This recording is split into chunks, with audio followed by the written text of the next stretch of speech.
Hello बच्चों, welcome to the channel. My name is Gaurav Dixit and आज मैं आपके लिए पुलिस से रिलेटेड क्वेश्चंस लेके आया हूँ जो कि आपके लिए बहुत ही ज़्यादा इंपॉर्टेंट और बेनिफिशियरी होते हैं। सो ध्यान से देखिएगा, आपको इजी वे में बहुत अच्छे से क्लियर हो जाएगा। तो सबसे पहला कंसेप्ट हमारे पास ये है कि हमारे पास यहाँ आप देख सकते हैं एक पुली है जिसमें दो मास लटके हुए हैं, M1 और M2। यहाँ पर कंडीशन कंसेप्ट फर्स्ट ये है कि M1 is greater than M2 है। तो सबसे पहले हम लोग करते क्या हैं, सबसे पहले हम लोग यहाँ पर फ्री बॉडी डायग्राम बनाते हैं। ओके, मतलब कैसे, देखें यहाँ पर सबसे पहले हम लोग ये जो M1 मास, जितने मास होते हैं हम लोग उसको अलग से बनाते हैं और उसमें जितने फोर्स लग रहे हैं, अप्लाइड हो रहे हैं, उसको हम लोग अलग से दिखाते हैं। तो ये हमारे पास एक M1 मास है। अगर इसमें देखा जाए, इसका नीचे की ओर इसका वेट फोर्स लगेगा जो कि M1G होगा। ऐसे ही ये M2 मास पे नीचे की ओर इसका वेट फोर्स लगेगा जो कि M2G होगा। क्लियर है? ऐसे ही हमारा M1 मास है। अब इस पे देखा जाए, नीचे इसका वेट फोर्स लगेगा M1G और ऊपर की ओर आप देख सकते हो एक फोर्स लग रहा है टेंशन, और ये ए एक्सेलरेशन से नीचे की ओर आ रहा है। तो सबसे पहले हम लोग क्या करेंगे, अगर देखा जाए ये नीचे की ओर मूव हो रहा है तो इसमें नेट फोर्स नीचे की ओर लगेगा, है ना। नेट फोर्स नीचे की ओर लगेगा तो एफ नेट क्या हो जाएगा, एफ नेट जो हो जाएगा वो हो जाएगा हमारे फोर्स के इक्वल में। एफ क्या है, फोर्स है, और फोर्स का फॉर्मूला क्या होता है हमारा, एम ए। यहाँ पर मास 1 की बात की गई है तो M1A हो गया। ठीक है। अच्छा, अब ये नीचे की ओर हमारा मूव कर रहा है तो रिजल्टेंट हमारा क्या हो जाएगा, resultant force, resultant resultant resultant force क्या हो जाएगा, नीचे मूव कर रहा है और ये एक फोर्स नीचे लग रहा है, एक फोर्स ऊपर लग रहा है। तो हम ये नीचे की ओर मूव कर रहा है तो M1G में T को लेस कर दें तो यहाँ पर वैल्यू क्या हो जाएगी, M1G माइनस का T। और टोटल फोर्स कितना था, मास 1 पे बॉक्स जो हमारा 1 था उस पे मास पे हमारा फोर्स कितना था, M1A। तो ये हमारा इक्वल हो जाएगा किसके, M1G minus T is equal to M1A के। ओके। एक्चुअली में ये जो नीचे फोर्स लग रहा है, जब ये नीचे मूव करता है तो M1G में हम ऊपर वाला माइनस कर देंगे is equal to net force. तो हमारे पास ये इक्वेशन एक तरह से फर्स्ट आ जाती है। और ये जो हम लोग इस टाइप से तैयार करते हैं इस प्रोसेस को, इसको बोलते हैं free body diagram, free body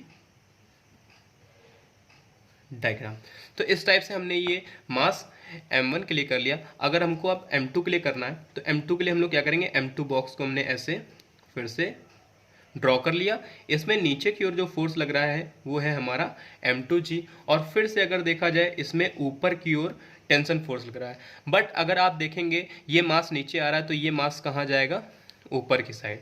तो ये ऊपर एक्सेलरेशन, ए एक्सेलरेशन के अपवर्ड डायरेक्शन में मूव करेगा। ओके। तो अगर इसमें देखा जाए एफ नेट मतलब कितना नेट फोर्स लग रहा है, और इसको हम लोग नाम देंगे F dash net. Okay, F dash net नाम देंगे। तो ये कितना हो जाएगा, इसके मास और acceleration, F is equal to M A होता है ना, तो यहाँ पर मास हमारे पास M2 है तो M2A हो जाएगा। अब रिजल्टेंट फोर्स देख लिया जाए, रिजल्टेंट फोर्स, तो रिजल्टेंट फोर्स हमारे पास आ जाएगा। अब ये ऊपर की डायरेक्शन में मूव कर रहा है तो हम क्या करेंगे, T में M2G माइनस कर देंगे क्योंकि ये ऊपर की ओर जा रहा है। T में हमने क्या कर दिया, लेस कर दिया M2G, और ये फोर्स हमारे आपस में इक्वल है तो क्या हो जाएगा, T माइनस का M2G is equal to M2A। ये हमारे पास इक्वेशन नंबर सेकेंड है। अगर दोनों से हम लोग T की वैल्यू फाइंड आउट करें तो यहाँ पर T इज इक्वल टू क्या हो जाएगा, T को अगर इधर ले जाएं तो M1G माइनस का M1A हो जाएगा, और ऐसे ही यहाँ पर अगर T की वैल्यू हम लोग बचाएं तो M2A प्लस का M2G हो जाएगा। अगर देखें यहाँ पर by equation first and second, तो हमारे पास अगर फर्स्ट और सेकेंड हम लोग करेंगे तो क्या हो जाएगा, M1G minus M2G is equal to M1A plus M2A। Okay, इन दोनों में से G कॉमन कर ले, M1 माइनस M2 और ये G हो गया। ऐसे ही इसमें A कॉमन कर ले तो M1 प्लस M2। हमको वैल्यू फाइंड आउट करनी है A की, तो A इज इक्वल टू हमारे पास आ जाएगा फॉर्मूला M1 माइनस M2, ये अपॉन में आ जाएगा M1 प्लस M2 और यहाँ पर G। तो ये हमारी एक्सेलरेशन की वैल्यू हो जाती है इस टाइप से। ओके। अगर हमको टेंशन की वैल्यू फाइंड आउट करनी है, टेंशन की वैल्यू फाइंड आउट करनी है तो टेंशन, जब हम ये एक्सेलरेशन जो हमारे पास ए आया है इसकी वैल्यू इक्वेशन नंबर फर्स्ट या इक्वेशन नंबर सेकंड किसी में भी पुटअप करेंगे तो टेंशन की जो वैल्यू होगी वो हमारे पास ये निकल के आ जाएगी 2m1m2g upon m1 plus m2। तो ये हमारे पास टेंशन की वैल्यू आ जाएगी। आप किसी एक इक्वेशन में रख देना और इजी वे में आपको वैल्यू फाइंड आउट होके मिल जाएगी। क्लियर है। अब देखते हैं हम लोग नेक्स्ट क्वेश्चन। नेक्स्ट कंसेप्ट क्या है हमारे पास। अब हमारे पास 3 मासेस हैं, m1 m2 एंड m3। इस टाइप से आप देख सकते हैं यहाँ पर मास m1 है और ये मास m2 एंड m3, 2 मासेस एक साथ हैं। तो देखो एक स्ट्रिंग पे एक ही टेंशन लगती है, यहाँ से लेकर के यहाँ तक एक स्ट्रिंग है तो इस पर हमारा टेंशन T1 चल रहा है और यहाँ से यहाँ तक में दूसरी स्ट्रिंग यूज़ हुई जिसमें टेंशन T2 हो जाएगा। क्लियर है। तो सबसे पहले फिर से हम वही करेंगे, क्या करेंगे, सबसे पहले मास हम m1 को ड्रॉ करेंगे, फ्री बॉडी डायग्राम बनाएंगे। तो ये m1 हो गया। अब इसमें इसका नीचे वेट फोर्स लगेगा जो कि होगा m1g, ऊपर की ओर इसमें लग रहा है टेंशन T1 हो गया। तो अब अगर हम डायरेक्टली लिखें तो T1, क्योंकि अब ये कैसे जा रहा है, ये ऊपर डायरेक्शन में जा रहा है ना, ऊपर डायरेक्शन में जा रहा है ए एक्सेलरेशन से, तो T1 में m1g माइनस करेंगे, ये इसके फोर्स के इक्वल होगा तो m1a के इक्वल हो जाएगा। क्लियर है। तो ये हमारी इक्वेशन हो जाएगी फर्स्ट, क्योंकि ये ऊपर डायरेक्शन में जा रहा है तो T1 से हम m1g माइनस करेंगे इज इक्वल टू m1a के बराबर हो जाएगा। ऐसे ही अगर अब हम m2 के लिए बनाए, m2 के लिए फ्री बॉडी डायग्राम बनाए तो m2 में नीचे लग रहा है T2 और ऊपर लग रहा है T1।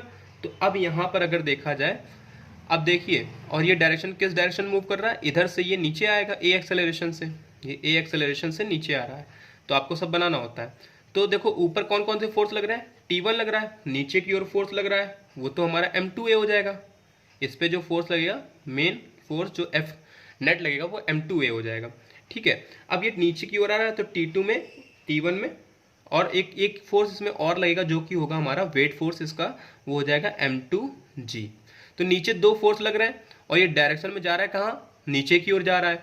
तो नीचे वालों में ऊपर वाला हम क्या करेंगे, माइनस कर देंगे। तो नीचे कौन कौन से फोर्स लग रहे हैं, T2 प्लस m2g, ऊपर वाले को माइनस कर दिया T1। ओके। तो ये बन जाती है हमारी सेकंड इक्वेशन। जितने नीचे फोर्स लग रहे हैं, क्योंकि नीचे डायरेक्शन में आ रहा है तो नीचे वालों से हम ऊपर वाले को माइनस कर देंगे is equal to net force. इस टाइप से हमारे पास ये इक्वेशन बन के आ जाती है। क्लियर हो गया। अब हम क्या करेंगे, हमारे पास जो थर्ड मास है m3, अब उस पर देखेंगे m3। तो सबसे पहले तो इसका नीचे की ओर वेट फोर्स लगेगा m3g। क्लियर है।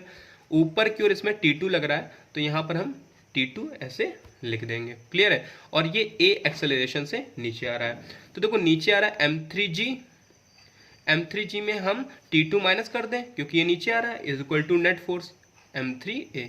इस टाइप से हमारे पास इक्वेशंस बन जाती हैं और ये हो गया हमारे पास थर्ड इक्वेशन। क्लियर। अब हम क्या करेंगे, by equation first, second and third, तीनों इक्वेशन से क्या करेंगे, एक ही वैल्यू फाइंड आउट करेंगे। तो जब आप सॉल्व करोगे तो आपको एक ही वैल्यू मिलेगी। आपको डायरेक्टली याद रखनी है m2 प्लस m3 माइनस का m1 अपॉन जितने मास है सबको ऐड कर दें, m1 plus m2 plus m3 और बाहर ब्रैकेट में g। तो यहाँ से हमारे पास एक्सेलरेशन की वैल्यू आ जाती है। क्लियर है। जब एक्सेलरेशन की वैल्यू मिल गई, आप इक्वेशंस को सॉल्व करके उसमें एक ही वैल्यू रखेंगे तो यहाँ पर हमको टेंशन भी मिल जाएगी। तो यहाँ पर T1 की जो वैल्यू मिलेगी 2m1 ब्रैकेट में m2 plus m3g upon m1 plus m2 plus m3। तो ये वैल्यू हमारे पास T1 की हो जाती है। इस टाइप से एक्चुअली में टेंशन 2 थे तो यहाँ पर 2 टेंशन की वैल्यू आएगी T2। तो T2 क्या हो जाएगा, 2m1 m3। सॉल्व करने पे आएगा जब आप ये वैल्यू पुटअप करोगे। ओके। जब आप ये वैल्यू पुटअप करोगे तो यही वैल्यू निकल के आएंगे। तो यहाँ से हमारे पास ये T2 की वैल्यू मिल जाती है और ये ओवरऑल इसमें g रहेगा। क्लियर है। तो इस टाइप से T1 एंड T2 की वैल्यू भी फाइंड आउट हो जाती है। तो ये हमारे पास कंसेप्ट 2 था। तो हमने 2 कंसेप्ट सीख लिए। एक लास्ट कंसेप्ट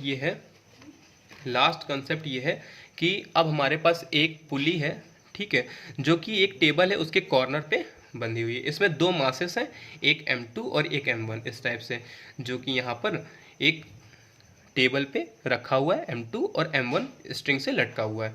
स्ट्रिंग एक ही है तो टेंशन भी एक होगा, और ये नीचे की ओर डायरेक्शन में एक्सेलरेशन से मूव कर रहा है। क्लियर है? तो अब हमें इसको सॉल्व करना है। तो हम क्या करेंगे, सबसे पहले फिर से वही प्रोसेस है। हम क्या करेंगे, हम यहाँ पर बनाएंगे फ्री बॉडी डायग्राम। क्लियर है? Free body diagram. तो सबसे पहले अगर हम M1 के लिए बना लें फ्री बॉडी डायग्राम, तो यहाँ पर क्या हो जाएगा M1। तो इसमें नीचे की ओर जो वेट फोर्स लग रहा है वो M1G है, और ऊपर की ओर जो लग रहा है वो टेंशन फोर्स है, और ये A एक्सेलरेशन से नीचे की ओर आ रहा है। तो कैसे हो जाएगा, ये हमारा डायरेक्टली हो जाएगा, जो नेट फोर्स होगा क्योंकि नीचे आ रहा है तो M1G में हम क्या माइनस कर देंगे, टेंशन माइनस कर दिया, ये हमारा किसके, नेट फोर्स के इक्वल हो जाएगा। नेट फोर्स क्या है हमारे पास, वो है M1A। ओके, ये हो गई हमारी इक्वेशन नंबर फर्स्ट। क्लियर है? अब हम क्या करेंगे, अब हम देखेंगे इसके लिए सेकेंड जो मास है हमारा ना M2, इसके लिए फ्री बॉडी डायग्राम देखेंगे। देखो M2 मास के लिए क्या होगा, ये नीचे की ओर इसका लगेगा वेट फोर्स M2G, और ऊपर की ओर रिएक्शन फोर्स लगता है, जो हमारा न्यूटन्स थर्ड लॉ होता है कि एक्शन का रिएक्शन। जब नीचे हमारा वेट फोर्स रखा हुआ लग रहा है, क्योंकि ये मूव नहीं कर रहा है, ये आगे पीछे मूव करेगा, हॉरिजॉन्टली मूव करेगा, वर्टिकली मूव नहीं करेगा, तो जो रिएक्शन फोर्स होगा वो डायरेक्टली M2J के बराबर हो जाएगा। ठीक है, क्योंकि ये हमारा वर्टिकली मूव नहीं कर रहा है, डायरेक्टली इसके बराबर हो जाएगा। और यहाँ पर जो फोर्स लग रहा है वो एक टेंशन और लग रहा है, टेंशन और लग रहा है। क्लियर है? ये हमारे पास एक फोर्स और लग रहा है, तो हमारे पास ये जो टेंशन है वो नेट फोर्स के बराबर हो जाएगा। इस पे जो नेट फोर्स लग रहा है वो M2A। क्लियर है ना? तो ये हमारे पास इक्वेशन नंबर सेकंड हो गई, ये इक्वेशन नंबर थर्ड हो गई। बहुत ही इंपॉर्टेंट क्वेश्चन है, आपको अच्छे से सीखना है। इसमें टेंशन जो होगा नेट फोर्स के बराबर हो जाएगा, रिएक्शन फोर्स जो होगा उसके वेट फोर्स के इक्वल हो जाएगा। अब हम क्या करेंगे, बाय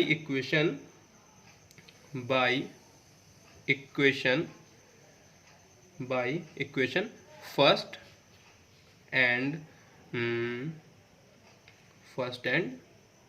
और कौन सी ले लें हम, थर्ड ले लें, फर्स्ट एंड थर्ड।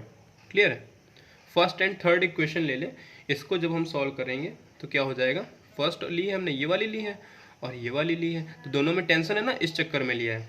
तो अगर टेंशन की वैल्यू इक्वल करेंगे तो M1G माइनस का M2A is equal to M1A। M1G is equal to क्या हो जाएगा, M1 प्लस M2, ये हमने A कॉमन कर लिया। तो यहाँ से अगर एक्सेलरेशन की वैल्यू देखें तो क्या आ जाएगी, M1G upon M1 plus M2। Clear है? ये एक्सेलरेशन की वैल्यू आ गई। अब A की वैल्यू हम इक्वेशन में पुट कर देंगे इसमें, ठीक है, किसी में भी पुट कर दें, हमको टेंशन चाहिए ना, यहाँ पर पुट कर दें। क्लियर है ना?